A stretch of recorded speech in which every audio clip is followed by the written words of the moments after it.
morning. It's Friday morning.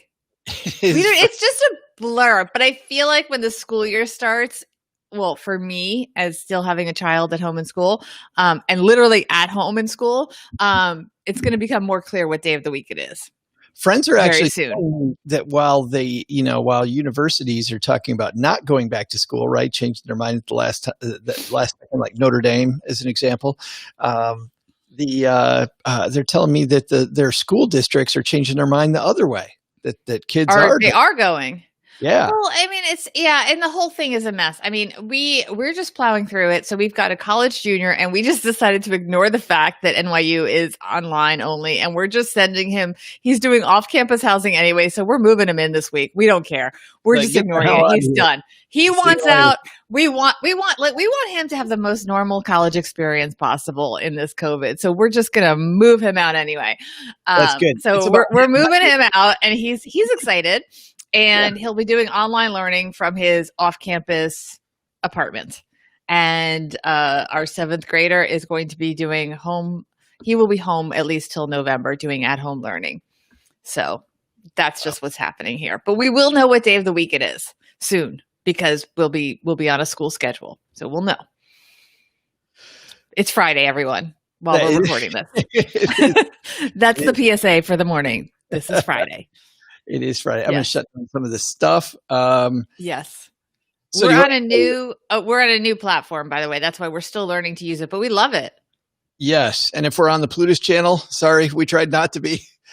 Yes. And you can toggle on my channels though. I think I think I deleted them actually. Oh, that's what I tried to do. I'll do some behind the scenes work this weekend and we'll put the regular stuff on there. I think we're on your LinkedIn page right now. Okay. That'd be exciting. I don't know if you have to be approved for LinkedIn and it takes 60 days. So I think I'm still in the application process, but hey, LinkedIn, if you approved me already, thank you. Hey, LinkedIn. Thank you. You know what's been happening though? I know we're going to tape the shows really quickly today because I have to get to a tennis lesson, is that I feel like as this COVID has gone on, just speaking about as we're transitioning to fall, everyone's doing these calendars of the days, and I'm looking at myself in the reflection. I'm thinking, how did I look before COVID? I would have my hair kind of styled. Now I'm just in the sweats for the day, not even trying. I'm not even in a bright color. I'm just getting through the show so I can get my kid to his lessons. That's really what's happening. We've just completely, the calendar with each month, how you start to look different every month as COVID goes on. Yeah. Yes. I'm wearing a nice shirt for the first time in 2 weeks. So Joe got dressed up from his Airbnb. How apropos. And guess what? I found out where we're going from here. Ooh, we're going to make an announcement. Do we need a drum roll? So we are headed, we have to go to Michigan to pick up our mail and pick up a car and drive. You don't have people to do that, Joe? Don't you have people? I need people for my people. I need people for my stuff. No, you and I talked about my people. My people barely knows I'm people. So you and I chatted about that last night, that my people doesn't know I'm people. So we're going to go to Michigan. We're going to pick up our mail, pick up a car, and drive it to an undisclosed place, which is where we're moving because I bought a house yesterday, but we're not going to talk about that. But then we're going to head out to, ready? We're going to live for a month in Palm Springs. Are you really? Yes. Oh, I didn't even know that. That's news to even me. Yes. My dad and stepmom have a house out there. It's very hot there, Joe. I got to tell you, very hot there. So it's going to be hot at the start of the month. By the time we leave, which is going to be the first week of October, it should be nice. So we're on like this shoulder season, but Cheryl really wants to do the national parks. She wants to do the Channel Joshua Tree, Death Valley. She wants to get some of these out of the way. So you'll find us both huddled and together in the heat in Death Valley. All right. You noticed I adjusted my color, by the way? Instant makeup. I still we were doing that. I still got to get that done. Have not done that. Yeah. Ron, good morning. Ron is with us. We have no idea who else is with us. Probably a million people with us this morning. Millions. Can we do the show? I'm going to be late to drive my child around. Okay. Let me because he's not in camp. All right. So why don't you read up to Airbnb under pressure to go public, or I will, and then you read after. Just point to me. How about just point to me when it's time for me to read? Just point to me. Okay. Let's just go. Oh my goodness. Is it Friday morning? Are you rolling an audio? I am rolling an audio. This is for Saturday, August 22nd. All right. Let's do this. Hi, Mark. Okay. Mike. Airbnb. Can I go, please? Okay. Yes, but it's Mike, not Mark. Okay, wait. Let me just check that I'm on the right mic. Actually, while we're doing this. Okay, I am. Okay, because that never goes wrong. All right. This is for Saturday, August 22nd. Airbnb confidentially files for an IPO, and the numbers revealed will probably surprise you. It is Saturday, August 22nd. Let's talk money with our friends. Welcome to the Money with Friends podcast. I am certified financial planner, Bobbi Rebel, host of the Financial Grown Up podcast, coming to you from my very grown up kitchen in New York City. And coming to you from my mom's half-finished basement in Stowe, Vermont, where we make the Stacky Benjamin Show. I'm Joe Sozzi. Hi. This is the Money News Show that includes commentary on recent headlines and stories with thought leaders from across the financial landscape. We break those stories down into what matters to you, our friends, and we leave you with a takeaway to make it your own. Today's show is brought to you by NordPass. We lock passwords. You hold the keys. With NordPass, store your passwords in the cloud. Access them on desktop, mobile, or your favorite browser, all encrypted on your device for your eyes only. Get up to 50% off and a 30-day money-back guarantee by heading to nordpass.com/MWF. And Bobbi, I'm sure you know they say in this NordPass read that it's on your favorite browser. What's your favorite browser? Do you have a favorite? I've never thought about my favorite browser. My favorite browser is the one that works. And I find that every program has a favorite. These days, it does seem that Chrome, for our purposes, for the different streaming programs, Chrome seems to be the one. I'm not sure how I feel about that, because I feel like there's sort of this thing about these monopolies of these big companies. And so Chrome, which I believe is Google, seems to dominate. So I'm not sure how I feel about that. But then again, Safari is Apple. So I don't know where you get away from the big companies dominating. Right? Or if you go with the new Edge browser, that's Microsoft. So you're surrounded, Bobbi. There's no way out. There's no way out. There's no way out. But there is a way out of this conversation. And that is, let's talk about another big time company, Airbnb. Let's see which one of our friends is going to help us kick off this discussion. All right, today's piece comes to us from Inc., and it is the biggest news that happened, I think, this last week. And this is written by Troy Wolverton, but you can find the story everywhere. Airbnb has confidentially filed for an IPO. Airbnb just gave its biggest indication yet that it plans to go through with an initial public offering this year, confidentially filing its paperwork for an IPO. The company, which announced in a statement that it had filed the documents. So just as an aside, how confidential is it when you announce in a statement that you did it? I was wondering that, Joe. I mean, how is it confidentially when it's literally the story is everywhere, right, and they announced that it was happening themselves? Okay, moving on. Worth kept secret, yeah. But Airbnb declined to say when it expected to go through with the offering, how many shares it planned to sell, or what price it expected to offer them at. Going into this year, Airbnb was widely expected to go public in 2020, but that was before its business was slammed by the coronavirus crisis, with countries around the world shutting down their economies and limiting the movements of their citizens. The travel industry collapsed, and Airbnb's revenues went down with it. In May, CEO Brian Chesky said Airbnb's revenues this year would be less than half of what it pulled in last year. To steady the business, Chesky cut 25% of his staff, laid off contractors en masse, froze the company's marketing budget, and took on $2 billion in debt. As part of the debt financing, Airbnb agreed to have its valuation slashed from $31 billion to $18 billion. Man, imagine if you're a shareholder there. But by then, it's not public yet, so you're not a shareholder, Joe. No, well, how do you know? Right? I could be one of the early people. I could be an you don't look at me. You're insider investor, right? Yeah, I have. You were definitely in that small insider group funding Airbnb at the beginning. I have insider written all over me, Bobbi. Insider written all over me. But by then, Airbnb was already bouncing back. By the end of that month, the number of global vacation rental bookings, Airbnb's market, was up 127% from the nadir it hit in April. Still, the company's revenues in the second quarter fell to $335 million, which was down 67% from the same period a year earlier. Bobbi? Airbnb has been under pressure to go public. Even so, the company's IPO filing has since been widely anticipated. Chesky told employees last month Airbnb had resumed plans for an offering, and the Wall Street Journal reported last week the company would file for the offering later this month. Again, more confusion, Joe, about that whole confidentially filing. Anyway, Airbnb, we said, has been under pressure. Stock options held by some of the earliest employees are slated to expire this fall if they aren't exercised before then. Oh, ring, ring, ring. That's why it's happening, right? Employees typically can't afford to exercise their options unless they can immediately turn around and sell their shares to the public. It is important to note that while Airbnb filed this paperwork, that doesn't mean it will go public. Postmates filed confidentially for an IPO last year, but never went public, announcing last month that it has reached a deal to be acquired by Uber instead. Similarly, DoorDash filed its IPO paperwork confidentially in February, but has yet to go public or move forward with the process. Airbnb's announcement Wednesday indicates it plans to go public using the traditional IPO method. In such a process, companies issue new shares that they immediately turn around and sell to big investors, raising cash in the process. Joe, they're looking for you. The investors then sell some of those shares on a stock exchange, creating a public market for them. Before the pandemic, Airbnb was widely expected to go public using an alternate process, a direct listing.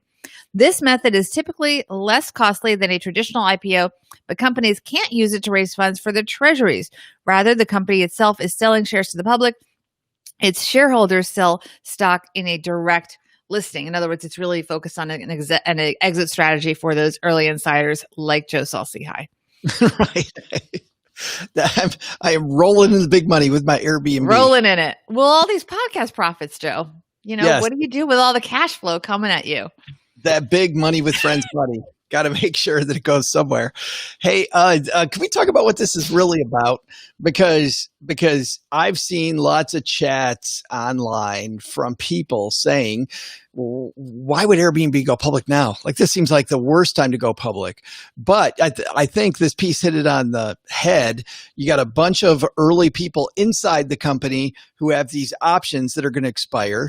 That's money. But then you also have, and if you read, there's a great book, by the way, about Zappos, and it's Tony Hsieh, and it's a fantastic book about how Zappos was created. And he talks a lot about this. The investors in Airbnb, Bobbi, have been in there a long time.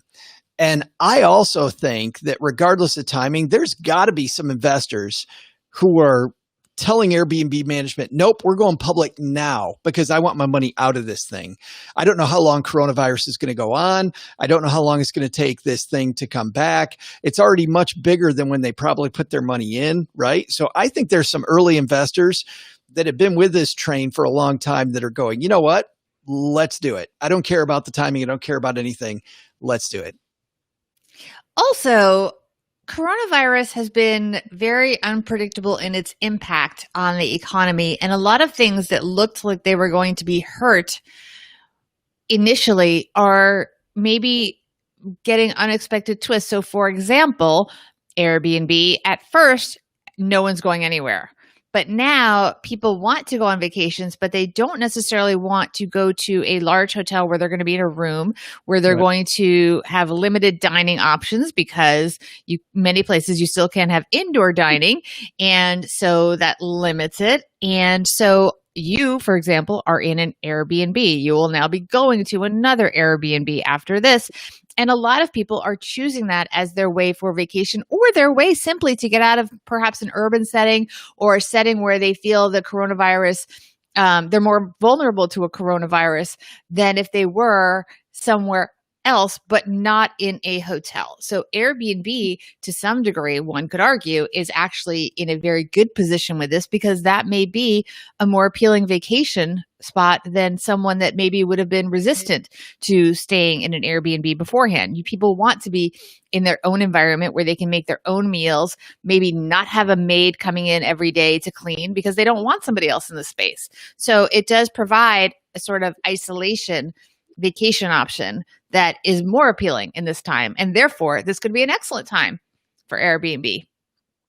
No, I think you're right. At the beginning of this, I remember you and I having a discussion about nobody's going to want anything to do with Airbnb, right? When we saw the stock go through the floor, or not the stock go through the floor, we saw results from the company go through the floor.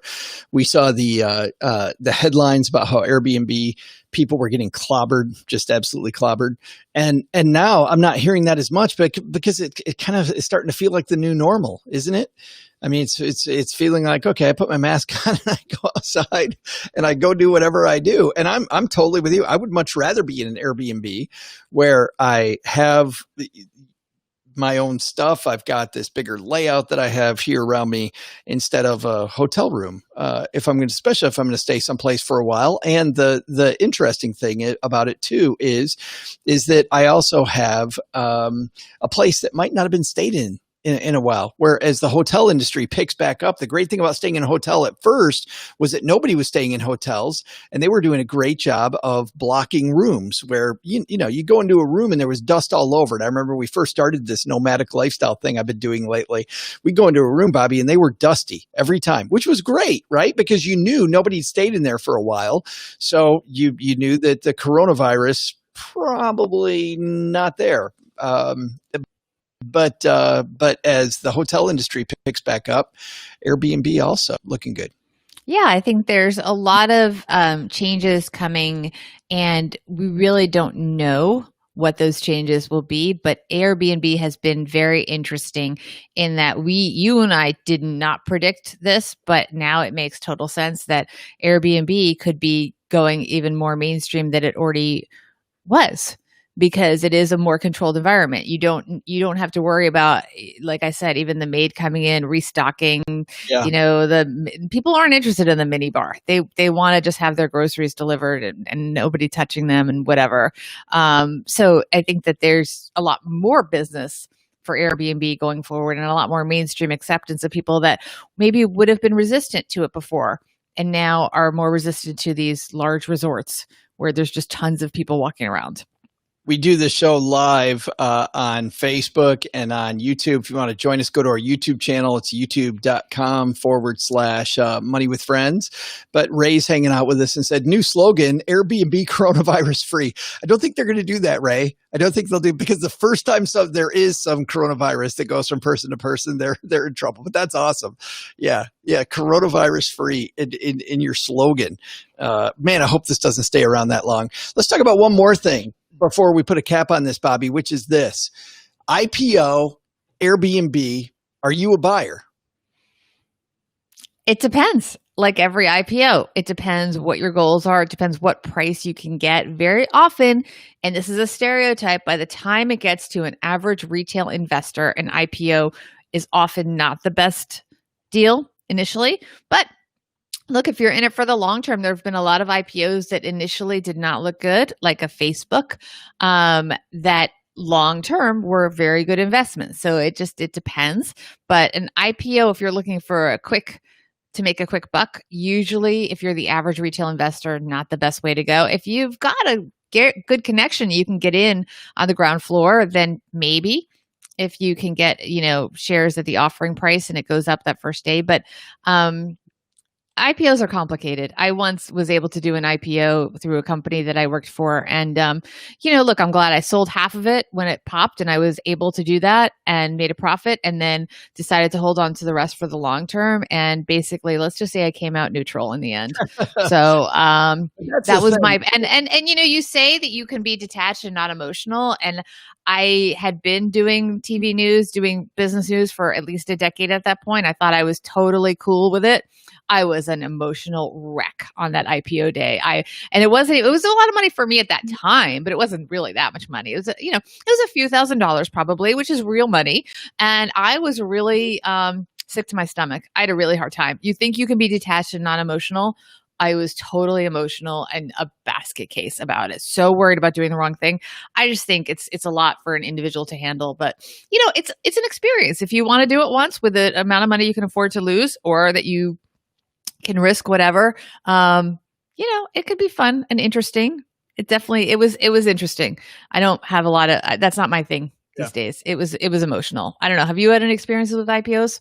No, and I generally tell people, I mean, I've had some, but not myself, because I generally don't do it, partially because there are plenty of companies out there where the books, what's going on, they have lots of data behind them, and I like to invest based on data. And the bad news is, about an IPO, Bobbi, is there's no data yet. They haven't been public yet. So you're investing purely on what you're talking about, purely on the emotion. I like the company, I like what they do, and so it is much more of a gamble to have an IPO. So I've never done one. And in that particular case, you were an insider. So you actually made money on that first day. You could have lost money on that first day. Right. No, I made a lot of money the first day on that half that I sold. Right. But the average person, as who's talking about or thinking about getting in on the IPO, when you hear that the IPO went up 30% on the first day, or 20%, or some of these big numbers, the average person who buys on day one doesn't get any of that, because it does that between the time it opens and the first trade, because of all the pressure on it. It opens much higher. So if you're not an insider, I don't think there's any reason to buy it. And by the way, that's Airbnb neutral. I don't know anything good or bad about Airbnb's IPO. About their confidential IPO. Yeah, that's confidential. The one we know nothing about, the one they've secretly been working on. Yes. We don't have enough information there, but I still wouldn't buy it. I mean, I just don't buy IPOs. Yeah. There's too much there. Yeah. In just a second, Bobbi and I are going to have our takeaway from today's piece. But first, I want to say a big thanks to everybody who's used our link at nordpass.com/MWF. At NordPass, they lock your passwords. And what that means is all you have to do is get into NordPass. And once you get into NordPass, all of your passwords are in one place. They're organized. They are wacko passwords, by the way. They're ones that you would never come up with yourself, or I would come up with. And they're all different, so that you've got maybe, how many passwords do you have in your life? Geez, maybe 80, 90 passwords. They're all stored in one place. I don't know any of my passwords that are at NordPass. NordPass created them for me. And if somebody rips me off in one of those spaces, sure, they got that one thing, but they didn't get all the others.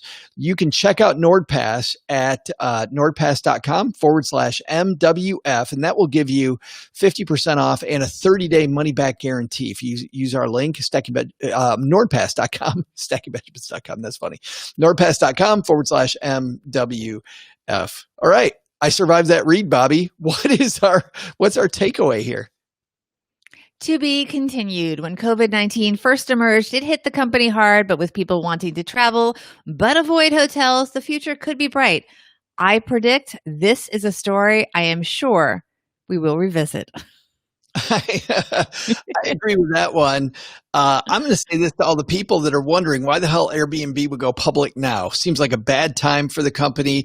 They're finally starting to get their legs about them again. You know what? Companies do things for reasons that might not initially have anything to do with you. And I think that whenever, not just with Airbnb, but when you think about anything, think about the other points of view. And in this case, I think you have to think about the people that work there and these options that Bobbi read about earlier. And you have to think about the insiders who got in early.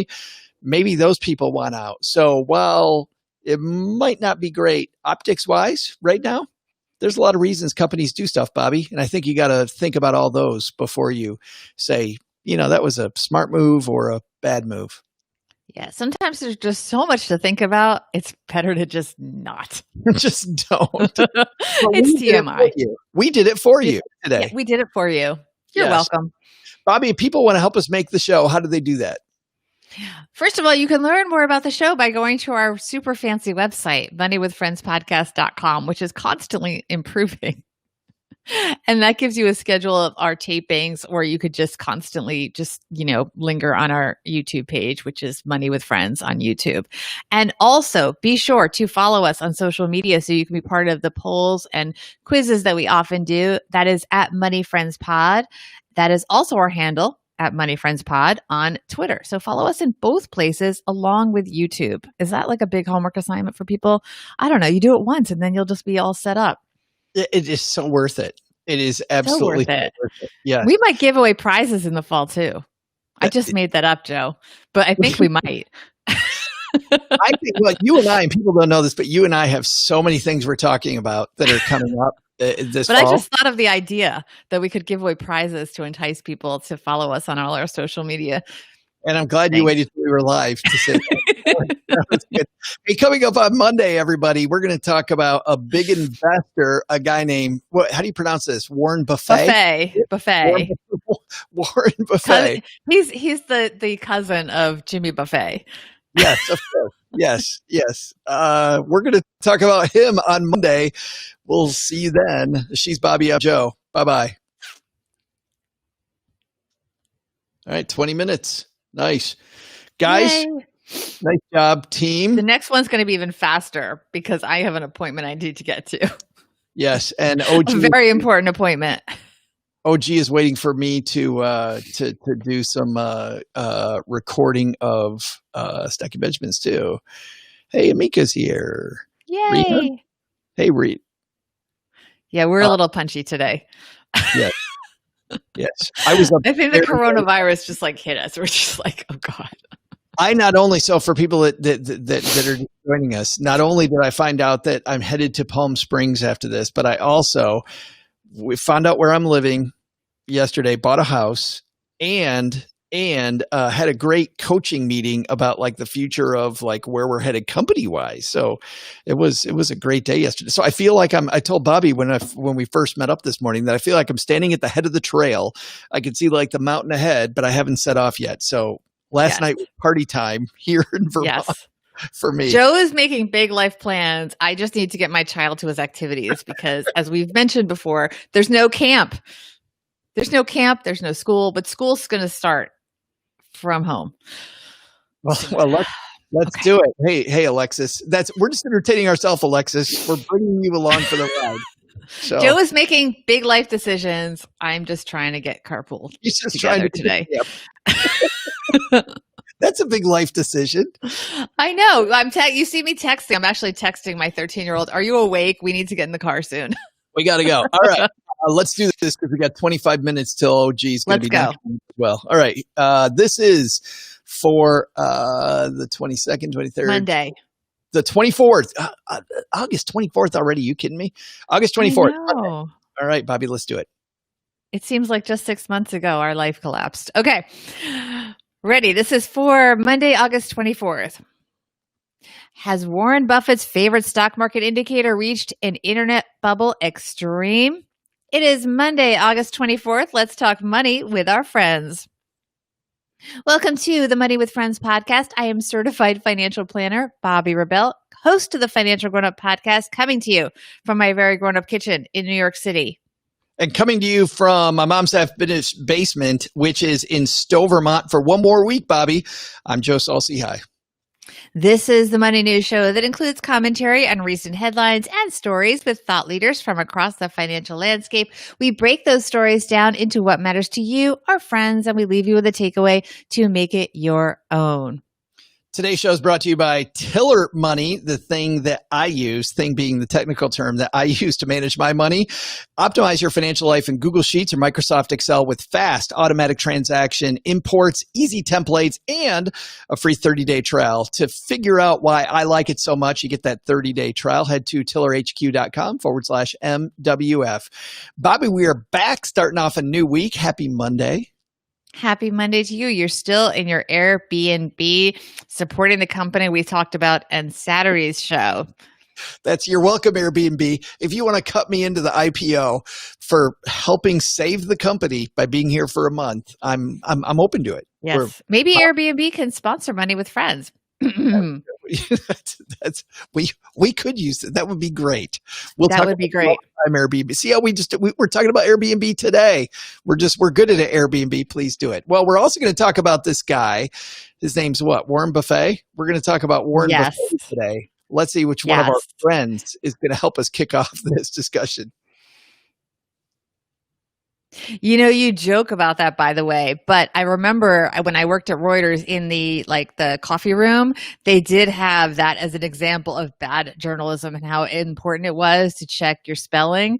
And they would have his name misspelled to show people how important it was to, be meticulous. And Just Reuters is and has always been very good, I believe, at being sure. accurate and really having editors actually check your work, which is something that has gone by the wayside as media has evolved. That whole checks and balances thing. Anyway, moving on. One of my favorite news sources, Yahoo Finance editor at large Brian Sozzi, wrote this piece, and it begins: Warren Buffett's favorite stock market indicator reaches internet bubble extreme. That's actually the headline. Here's how the article begins. A longtime favorite stock market valuation indicator of legendary investor Warren Buffett is flashing overvalued. The Buffett indicator, as it is called in Wall Street circles, which takes the Wilshire 5000 index viewed as the total stock market and divides it by the annual US GDP. I know everyone's taking out their, pens and pencils and doing the math there, is at its highest level since before the internet bubble crash in 2000. Currently, the ratio of 1.7 is some 70% above its historical average of 1. Back before the internet stock crash, current market valuation points out the ratio stood at 1.71, or the market being 71% overvalued. And now we have a quote from Stevens Report research founder Tom Essay. Quote, normally this ratio is around 1, meaning the total market cap of all U.S. stocks generally equals annual U.S. GDP. When stocks are considered to be fundamentally overvalued, this ratio increases to 1.3. So total stock market capitalization is 30% larger than U.S. GDP. With Fed liquidity running rampant and fueling new record highs, and the pandemic causing U.S. GDP to plunge, it is no surprise the Buffett indicator is flashing red. Joe, you take it over from here. Sure. What does that mean for us? It means stay long stocks in longer dated accounts and make sure you own assets such as a house, et cetera. But it also means this asset inflation cycle better not stop, because as the 1.7 times total market cap to GDP ratio tells us, if asset inflation stops, it's a long, long way down to fundamental support, cautions SA. That said, it's widely unclear if this indicator being overheated means stocks are headed for a short-term crash. Remember, a market could stay overvalued for a while as long as investors believe it's still undervalued. All it could mean is that if one is in the position currently to pare back winning positions of the portfolio, wouldn't be such a bad idea. Part of the reason why we have pared back modestly some of our positions in equities is because of concerns about valuations here. But I would also say this is a different market than what we saw during the dot-com bubble. These are companies that are making earnings and increasing their earnings. Apple's one example of that. We're not in the same kind of extended valuation scenario we were back in the dot-com bubble. State Street Global Investors Deputy Global CIO Lori Heinel told Yahoo Finance's The First Trade. It's interesting when we read about this. This isn't just Warren Buffett. And by the way, you've seen Warren Buffett making some trades, getting out of some positions he's been in for a long time and buying stuff like gold, right? I mean, taking what looks like much more defensive spots. We saw Jim Cramer last week saying the same stuff, Bobbi, that this market's crazy. Like, it is overheated and there could be bad stuff coming. What do you think? I think it's interesting to observe what all these people are doing, and we should take it to heart. What I don't want people to do is panic sell, but I do think it's important, especially maybe when you're putting new money in, to be mindful of what you think is happening in the market and maybe to rethink how you diversify your assets going forward and think about, honestly, very honestly, long-term, medium-term, and short-term goals. And the long-term goals, to a large degree, you don't want to change necessarily where those assets are allocated. But to be really honest, in a worst-case scenario, if you suddenly had an income loss or some other change in your short-term or medium-term reality, not just your goals, but your short-term and medium-term realities, are you really ready?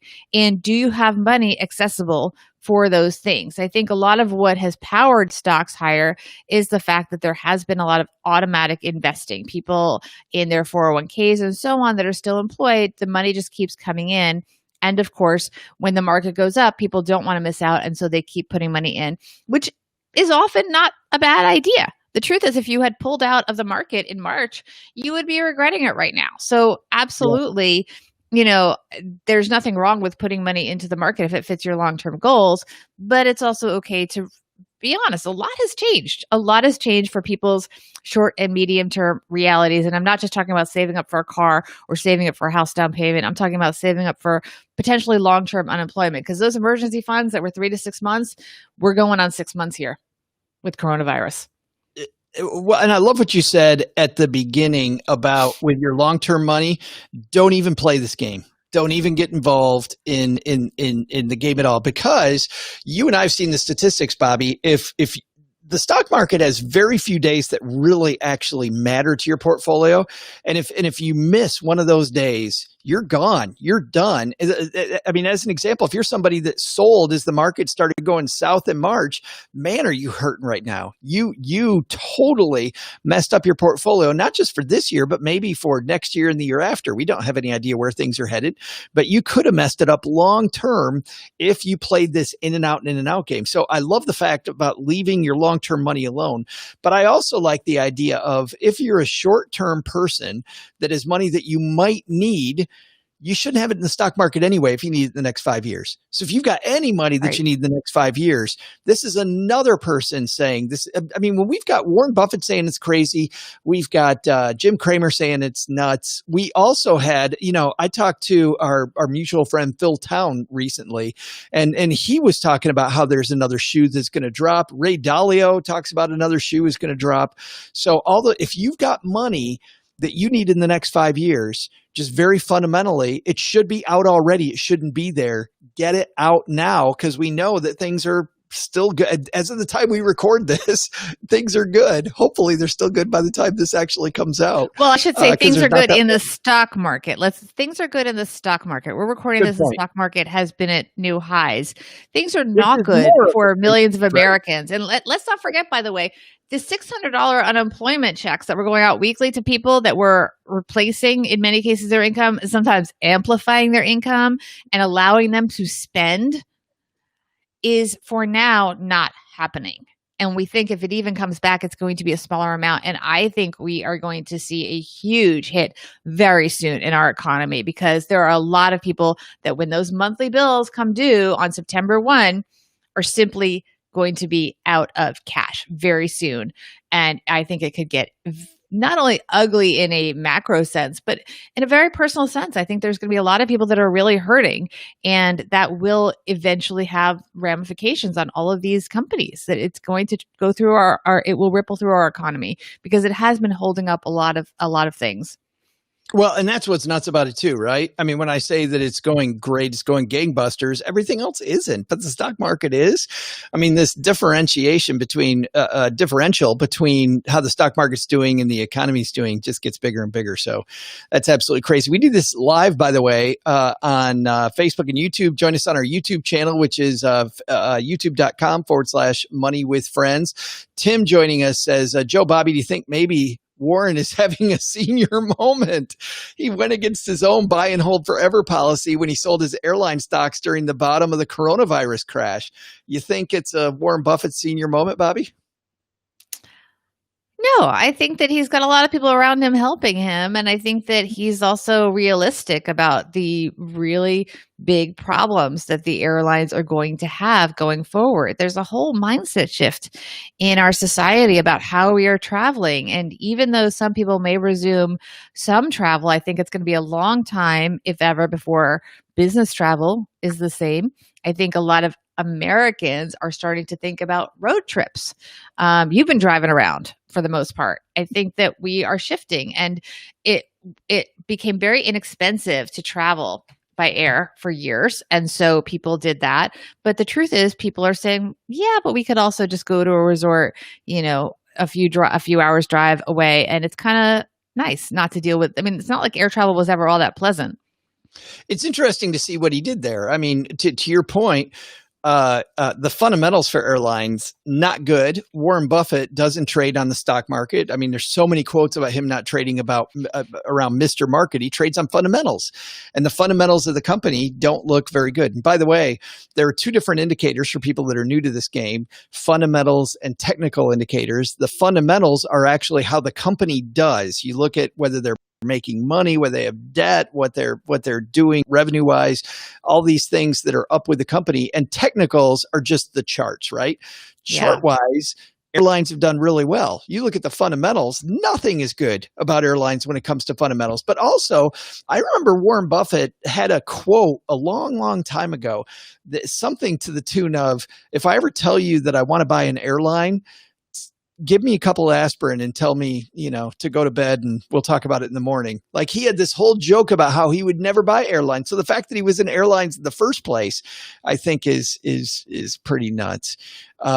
Josh hanging out with us said, Buffett also used $10 billion to buy midstream oil gas pipeline, steady stream of income, less growth. You're seeing Buffett make some of these moves toward things that aren't as I don't know what the correct word is. Bouncy, maybe bouncy is a good word. Well, people are driving more, I think, and Sure. That's the reality. It's apparently car sales are doing well, used car sales are doing well, and people are driving more for all the obvious reasons we just talked about. Obviously, airlines use a lot of fuel too, but I think Americans are. And obviously, we're also using more electric cars, but yeah, people are hitting the road more. I mean, you're going to laugh about this. This is a terrible confession I'm going to make. So I grew up in New Jersey, where for various reasons, you're not.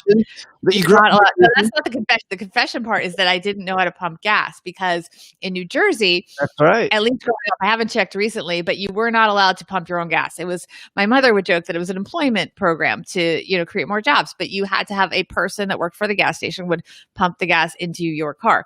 And now I live in New York, and you have to put the gas in your own car. So literally this summer, because I've been driving, because again, as I mentioned, my child is not in camp, so we're driving to activities, and I had to learn.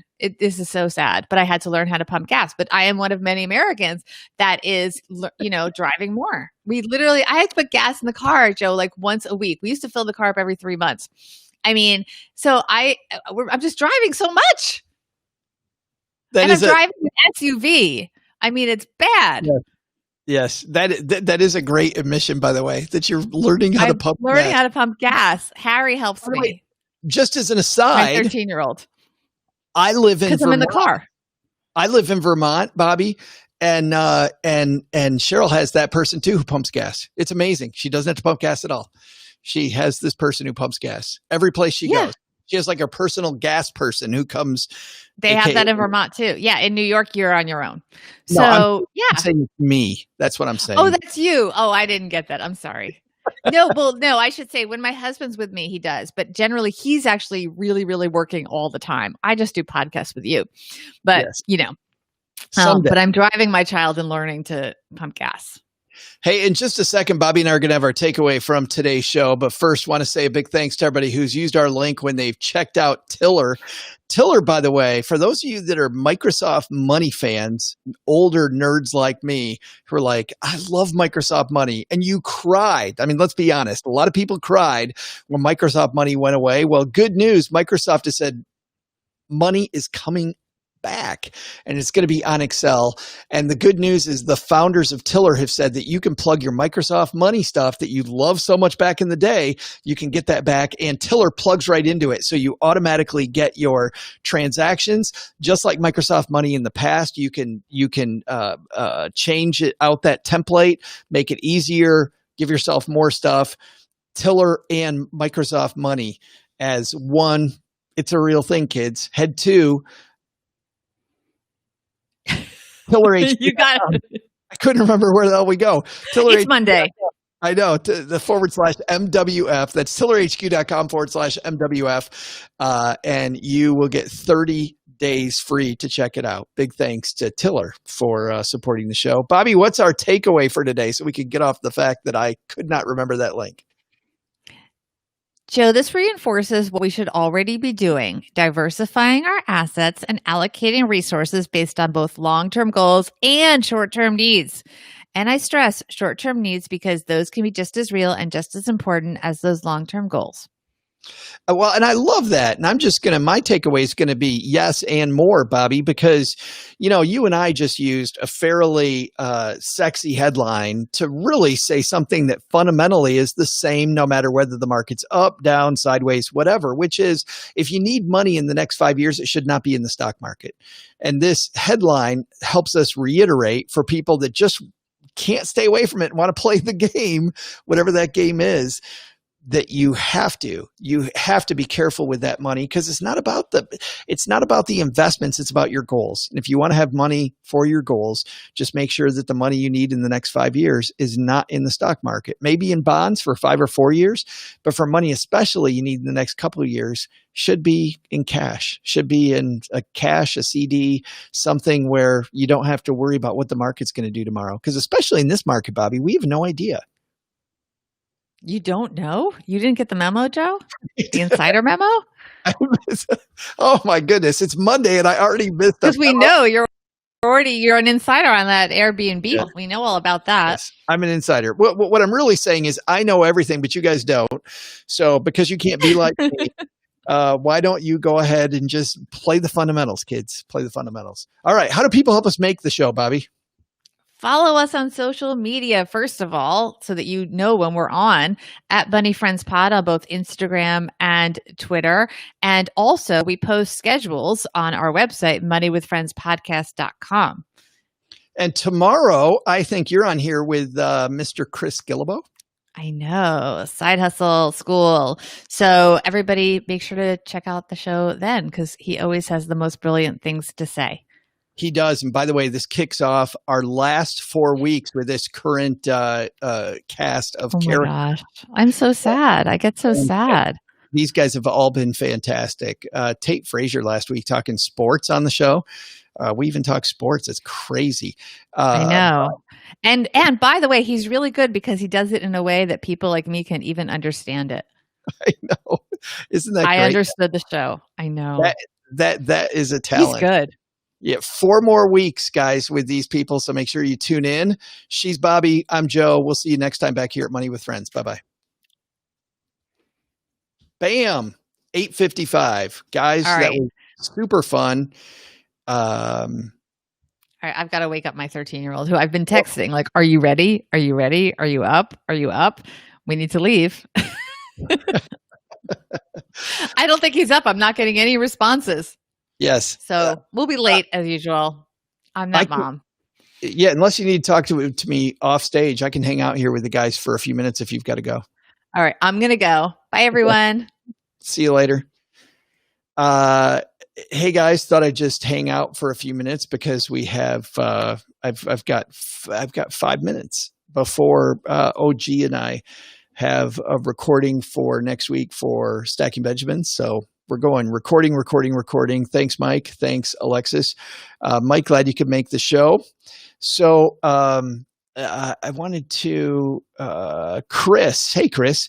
Hope you're doing well. You know what? We're not going to talk about where I'm moving yet. I think we're going to play that a little bit. So over the short term, I'm going to be, this next week, I'll still be in Vermont. And then the week after that, I'm going to go to Michigan. We're going to pick up our mail. I'm going to get we have 2 cars. The second car, the beater car that I used to drive because I work from home, I don't drive that much. So we're going to drive the beater car across the country to where we live. I will say this, and somebody was, Mike, you were actually talking about Valdosta. Absolutely love Valdosta, by the way. Fantastic town. Beautiful town. We are not moving to Valdosta. So I will tell people that sadly we're not moving there. And that was a last minute thing. I was sure we were going to move to Valdosta until not the 11th hour, the 11.5 hour. So Friday before last, Cheryl got a call that we did not expect out of the blue after she'd had offers from these 5 different places, which were great. And we had narrowed it down. It was going to be Valdosta, Georgia. And then we got this call and it changed everything. So we are changing there. By the way, one thing that we did, we also, did the hey Victor, I'll get to that in just a second. We had this interesting thing with houses. So we decided to buy a house that was one that was very affordable in this area that we knew, in the town that we're moving to. And once again, last Friday, we were at this outdoor cool wine and food pairing event. It was this awesome event, beautiful event, Vermont's oldest vineyard. And as you can imagine, Vermont's not known for wine. And the wines, the whites are good. I haven't tried a Vermont red. I think it would be awful just based on the fact that it's a pretty short growing season. But the white wines were pretty decent. We had a lot of fun though. It was a great event. But anyway, so we're sitting there and we think that we're about to buy this house. And then our realtor calls us, who's just fantastic. She's amazing. And she calls us, she goes, "Hey, I've known you guys for a long time. And here's another house that I think it says you all over it." And we looked at this house and it was at the top of our price range, but it is fantastic. It's amazing. It was this beautiful show place. It's a house that you would just love to live in. Need some work, but just this fantastic, beautiful. Like you see the office in this house, you see the great living room. It was amazing, but it was expensive. And so we backed off after the people put in a counter to our offer to buy this first house, which was easily affordable, much more for us, smaller house, much more affordable. When they countered, we decided to not counter back and instead put an offer on this big house at the top of our price range, thinking big, just beautiful place, great place to come home to every day. And so we put the offer in on that house, and then we slept on it. And at first we felt great about that. We're like, this is fantastic. But over the course of a couple of days, we said, you know what? We really like to travel. And the fact that we've been doing this and I'm in this little Airbnb, and we lived as if you followed me for any length of time, you know that I lived in a 3-room apartment over my friend's dad's garage for a while after we sold our house in Texarkana. We really like that. We like having less stuff. We sold all our stuff in Michigan, we didn't sell as much as we wanted to, but we sold most of our stuff in Michigan. So we just went back to that, to fundamentals, and thought, you know what? Don't like that. So it's funny. We were waiting all day yesterday for the dude to counter offer, which he did, so that we could go back to the first house, the very affordable one, and counter their offer finally, a week later, finally countered their offer. And so we found out late last night that we got this house, that we got the much more affordable house. And I'm very excited by that. By the way, the house that was at the top of our price range, this is horrible. 5 bedrooms. There's 2 of us, 5 bedrooms, 5 bathrooms. Just this monster house. And it's funny because, as you guys know, as money nerds, America would tell you that we made the wrong decision. If I showed you these 2 houses, you go, why the hell did you not move it? That house is great and you can afford it. So why wouldn't you do that? Nope. There's lots and lots of other stuff that we really want to do. And having a house is not the huge house and spending tons of money on upkeep. Not something that we want to do. And so even after we're done, even beyond traveling, if we can help out our community, if we can have some legacy stuff that we work on, that's so much more meaningful than having and I'm with you, Victor, who's going to clean a 5-bedroom house?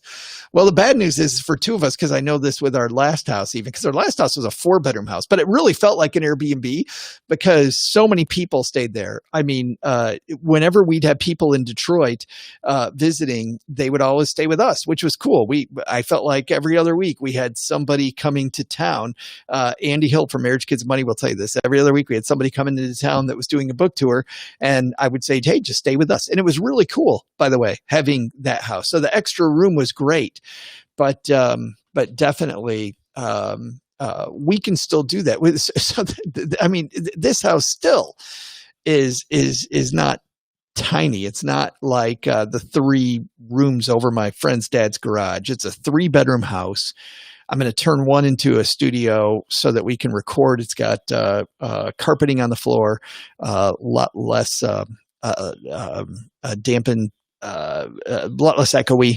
So good stuff there. But anyway, it's funny because I thought you money nerds would like that. I think you guys and me, we're some of the only people in America that think that that's a great. Seriously, if I showed you these 2 houses, most of America would say you made the wrong decision. You can afford both of these. I'd go with that one.